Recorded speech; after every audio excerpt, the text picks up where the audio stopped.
Welcome back. Why, yes, my outfit is a bit of a contradiction. I've got Empire here, Rebellion here. Just don't worry about it. No big deal.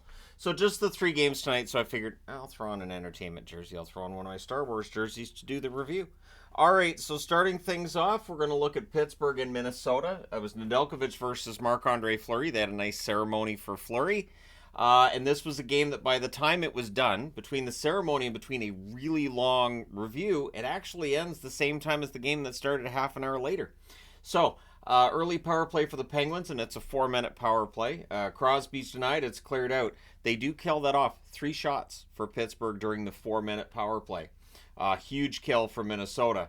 Things get pushy on a hold by Fleury. Graves has a shot that's held. Pretty quiet game. The shots are 4-1 Penguins at 9 minutes. Remember, 3 of those shots are on that power play. Then we get a power play for the Wild. That's a 4-minute power play as well. Boldy hits a post. It's cleared out. And then during the second 2 minutes of that 4-minute power play, Boldy would score. Buries it on a rush. Kaprizov and Faber with the assists at 12:57. So it's 1-0 Minnesota. Penguins press. They draw a power play. During that power play, the horn sounds. No idea why. Just it was malfunctioning. It sounded again.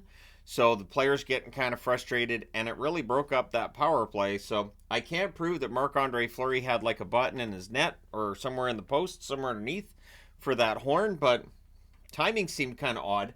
At any rate, maybe his kids had it. Who knows? Kids are smart these days, but the players were told to ignore the horn if it goes off. It's not the first time that's happened in a hockey game I've been watching in the history of this channel. Trying to remember where the other game was where the horn just kept going off. I want to say it was in 2020, but that was a while ago. So there's a near miss for Carter after that power play is killed off. The Wild press in the final minute with 9.6 seconds left. The Wild get a power play. So up 1-0. They have that power play going into the second period. Boldy's denied. Kaprizov is as well. Penguins finish the kill. They rush. And then on a 2-on-1 at 2:52, Riley Smith scores from Malkin. Nice one-timer there during a 2-on-1. Ties the game at 1. Near miss for Smith as they look for another. Crosby's denied. The rebound's cleared. We get 2 minutes of 4-on-4. Rossi has a backhand that's held at 6 minutes and 10 seconds. Brodin scores. He buries it from the inner slot. What's he doing there? Scores that one from Boldy and Eriksson Ek. So Boldy with an assist to go with his goal on the night. And suddenly Minnesota has their lead back. Shots are 7-5 for the Penguins at 9 minutes. There's a press by the Wild at the half. Raquel can't bury one in close. Things get pushy on a hole by Nedeljkovic. Kaprizov fires one high as the Wild press with 1:21 left. The Wild get a power play. So that rolls over into the third period. But we end up with 8 seconds of 4-on-4, and then the Penguins with a power play, and they score on it. Crosby tips one in close from Carlson and Gensel at 1:01. So that ties the game at 2.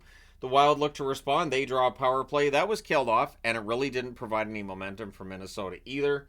And so Rust is denied as the Penguins then get some pressure. Hartman's denied. The rebound's held. And then Kaprizov buries a rebound from Bogosian and Brodin at 9:34. Pittsburgh challenges for a missed stoppage. It took 7 minutes.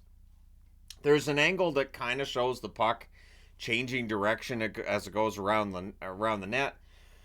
But there wasn't anything that definitively showed that puck hit the mesh. So despite all the looks they took at it, they couldn't determine that it had hit the mesh and overturn the ruling on the ice, which was a good goal. So it's a good goal, and that means the Wild come out of that with a power play. There's a shorthanded rush by Riley Smith that would end that power play, and then the Penguins get a power play as well. That's killed off. Things get pushy on a hold by Fleury as the Penguins press. The goalie pull happens with 2:15 left. 25 seconds later, it becomes 6-on-4. But the Wild would hang on, and there were Marc-Andre Fleury chants. Just Fleury, not his whole name, but just Fleury chants. But it was nice. Minnesota wins 3-2 on Marc-Andre Fleury night. They go to 23-23-5 on the season.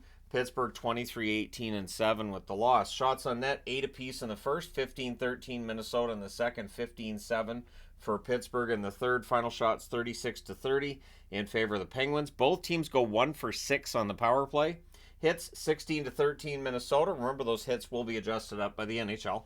Nedeljkovic 27 saves on 30 shots. Fleury 34 saves on 36 shots. The NHL's trying to standardize hitting around the NHL. Good luck. It's been a conversation for a long time. All right, next up, the Rangers and the Hawks. So Shesterkin versus Mrazek in this one. I'm just going to say it. Shesterkin really doesn't look like he's himself. He's allowing way too many rebounds.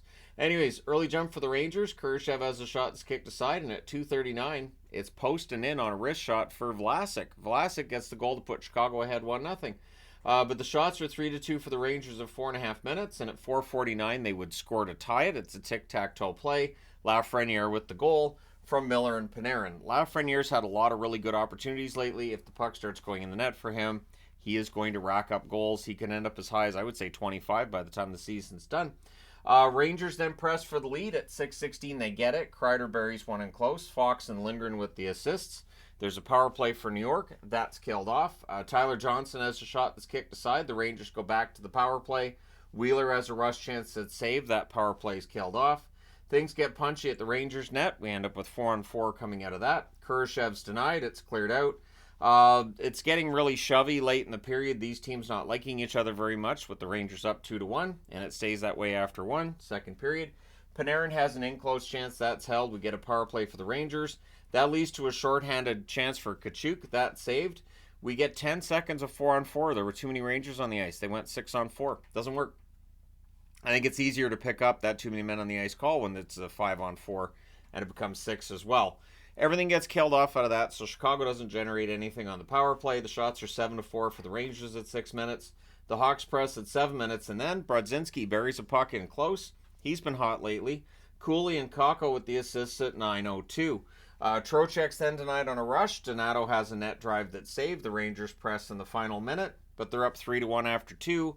Chicago didn't have anything going. They should hold on.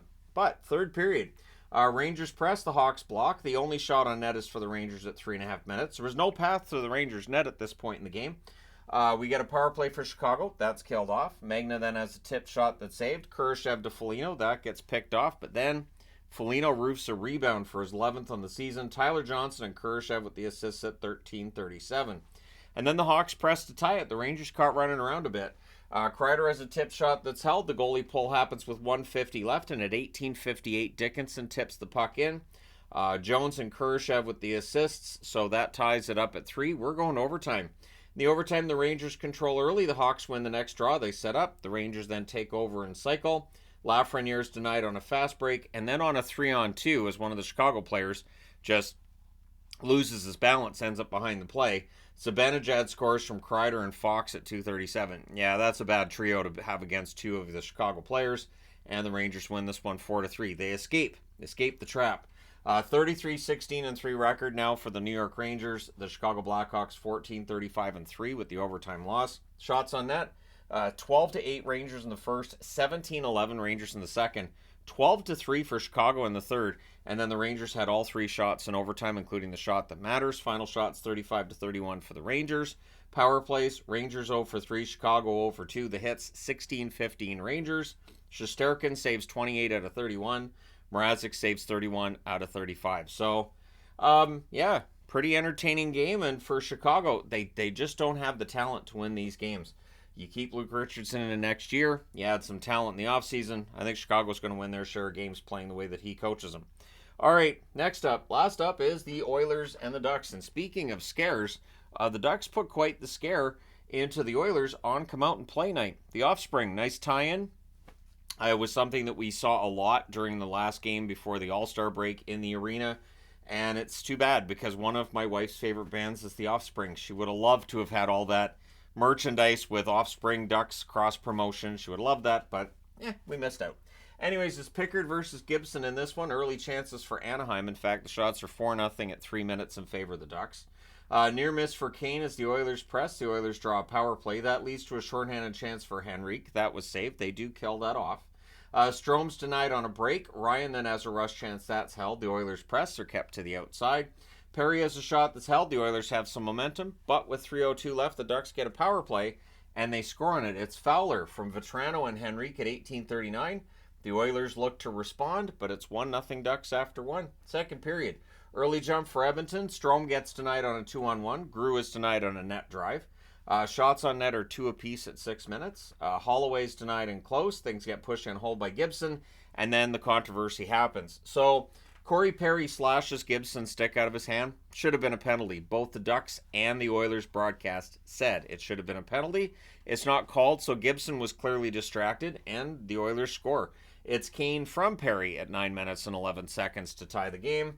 And so Ducks fans were mad, but not for long. They get it back. At 9:40, Ryan Strome outweights Pickard and buries the puck.